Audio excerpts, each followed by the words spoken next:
कुछ ही देर पहले press briefing में विदेश मंत्रालय की तरफ से विदेश सचिव बोल रहे थे विक्रम मिस्री, उनके साथ कर्नल सोफिया कुरैशी और विंग कमांडर व्योमिका सिंह थी। और जो जानकारी उन्होंने दी है उससे पाकिस्तान फिर से एक्सपोज हुआ है। पाकिस्तान ने 36 जगहों पर हमले की कोशिश की, ये जानकारी भी दी गई। पाकिस्तान ने तुर्की के ड्रोन का इस्तेमाल किया।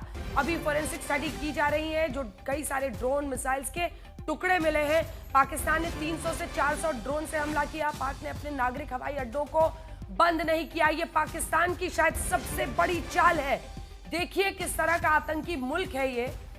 भारत के एयर स्टेशन को निशाना बनाने की एक तरफ कोशिश करता है, दूसरी तरफ अपनी जो सिविल एयर स्पेस है उसको बंद नहीं कर रहा है। वो चाहता है कि हम पहले कार्रवाई करें और भारत अगर रिटेलिएटरी कोई भी जवाबी कार्रवाई करता है और उसमें किसी तरह की क्षति सिविल एयर स्पेस में होती है तो फिर पूरे विश्व के सामने वो दुखड़ा रोएगा। चाल देखिए उसकी पाकिस्तान की इस मुद्दे पर। पाकिस्तान ने तुर्की के ड्रोन का इस्तेमाल किया है। कुछ देर पहले जो प्रेस कॉन्फ्रेंस की गई है उसमें जो जानकारी दी गई है, छोटा सा उसका हिस्सा आपको जल्दी से सुना देते हैं। पाकिस्तान का गैर जिम्मेदाराना व्यवहार फिर से सामने आया। 7 मई 2025 को रात 8:30 बजे एक असफल अकारण ड्रोन और मिसाइल हमला करने के बावजूद पाकिस्तान ने अपना नागरिक हवाई क्षेत्र बंद नहीं किया। पाकिस्तान अपने नागरिक विमानों को ढाल के रूप में इस्तेमाल कर रहा है, जबकि उसे अच्छी तरह से पता है कि भारत पर उसके हमले से हवाई रक्षा की तीव्र प्रतिक्रिया होगी। यह भारत और पाकिस्तान के बीच अंतर्राष्ट्रीय सीमा के पास उड़ान भरने वाले अंतर्राष्ट्रीय उड़ानों सहित नागरिक विमानों के लिए सुरक्षित नहीं है। यहाँ स्क्रीन शॉट में पंजाब सेक्टर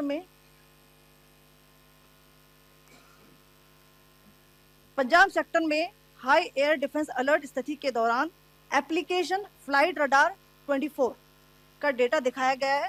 जैसा कि आप देख रहे हैं यहाँ पर भारतीय पक्ष का हवाई क्षेत्र घोषित बंद के कारण नागरिक हवाई यातायात से पूरी तरह से रहित है। कराची और लाहौर के बीच के हवाई अड्डे मार्ग पर नागरिक एयरलाइंस उड़ान भर रही है। हाई अलर्ट किया गया है विमान फ्लाइनेस एविएशन का एयरबस 320, जैसा कि आप यहाँ देख रहे हैं, जो कि शाम को 5:50 बजे दमम से शुरू हुआ और रात को 9:10 बजे लाहौर में उतरा। ये सारा डिटेल्स आप यहाँ देख रहे हैं, ये डिटेल्स यहाँ लिखा हुआ है। Can you see this?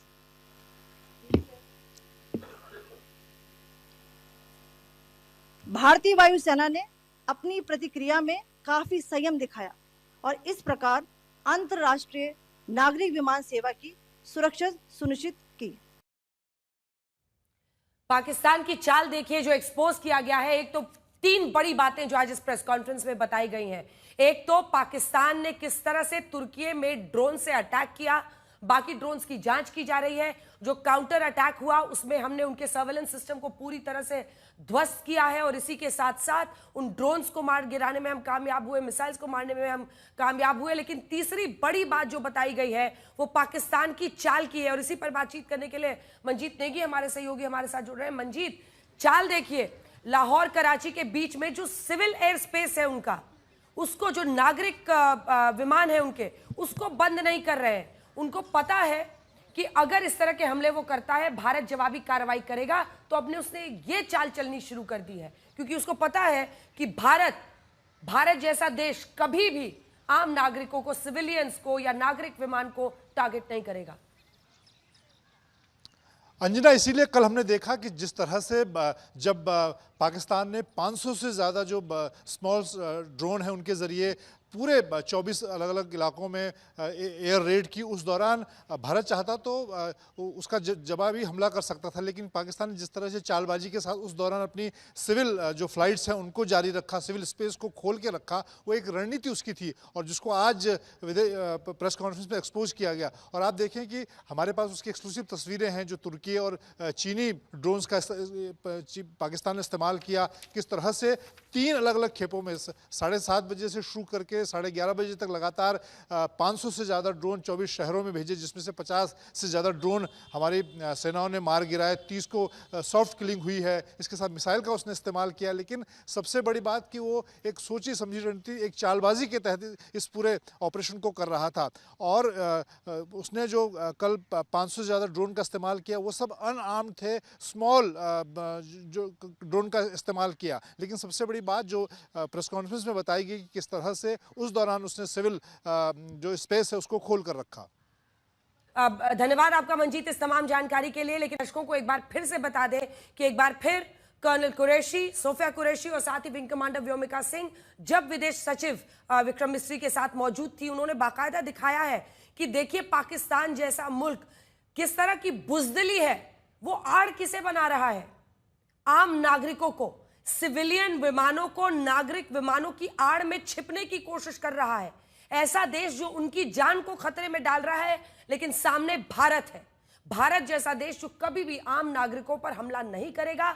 संयम और समझदारी के साथ काम करती हुई वायुसेना यहां पर दिखाई दे रही है। लेकिन पाकिस्तान को क्षति तो पहुंची है और तुर्की चीनी माल वाले जितने उन्होंने जो ड्रोन्स वगैरह भेजे थे उन सबको अब फोरेंसिक जांच के लिए भेजा जा रहा है।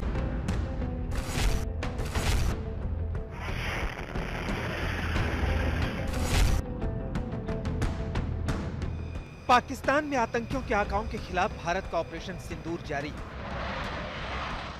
कल रात कायर पाकिस्तान ने भारत के खिलाफ जम्मू कश्मीर से पंजाब, राजस्थान और गुजरात तक अपनी पूरी ताकत झोंक दी, लेकिन वो औंधे मुंह गिर पड़ा। भारत के अभेद सुरक्षा कवच ने पाकिस्तान के ड्रोन, मिसाइल और हवाई हमलों को हवा में ध्वस्त कर दिया और अब उसके मलबे बिखरे दिख रहे हैं। ऑपरेशन सिंदूर से भारत ने दो टूक संदेश दे दिया कि वो न केवल अपनी सरहदों की रक्षा करने में सक्षम है, बल्कि दुश्मन की काली नजर को तुरंत भांपकर उस पर करारा प्रहार करना भी जानता है। अब आतंकियों की बची खुची जमीन को भी मिट्टी में मिलाने का समय आ गया है। पाकिस्तान और पीओके में जिस तरह से हमारी आर्म्ड फोर्सेस ने टेरर कैंप्स को नेस्त नाबूद किया है, वो हम सब के लिए एक गौरव का विषय है। जय हिंद, जय हिंद। मोदी सरकार और हमारी तीनों सेनाओं ने आतंक के खात्मे तक ऑपरेशन सिंदूर जारी रखने का ऐलान कर दिया है।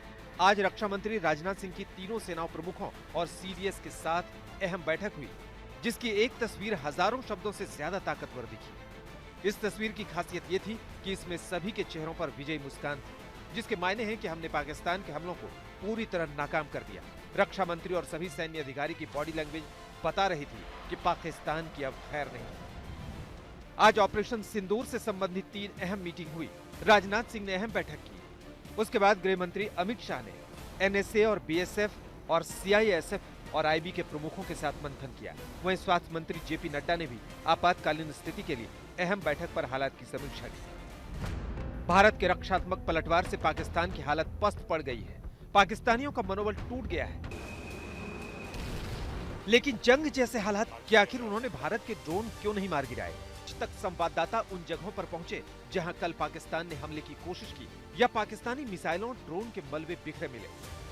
घरों को ही निशाना बनाया जा रहा। देखिए ये जो हैवी शेलिंग हुई है उससे ये जो पूरा घर है, घर पूरा टूट गया है। देखिए कितनी हैवी शेलिंग हो रही है। हम इस वक्त हैं रजौरी के कराइयां में और वहां पे आप देख सकते हैं कि शेलिंग से, और ये आर्टिलरी शेलिंग है जिसकी वजह से ये जो घर है ये काफी हद तक तहस नहस हो चुका है।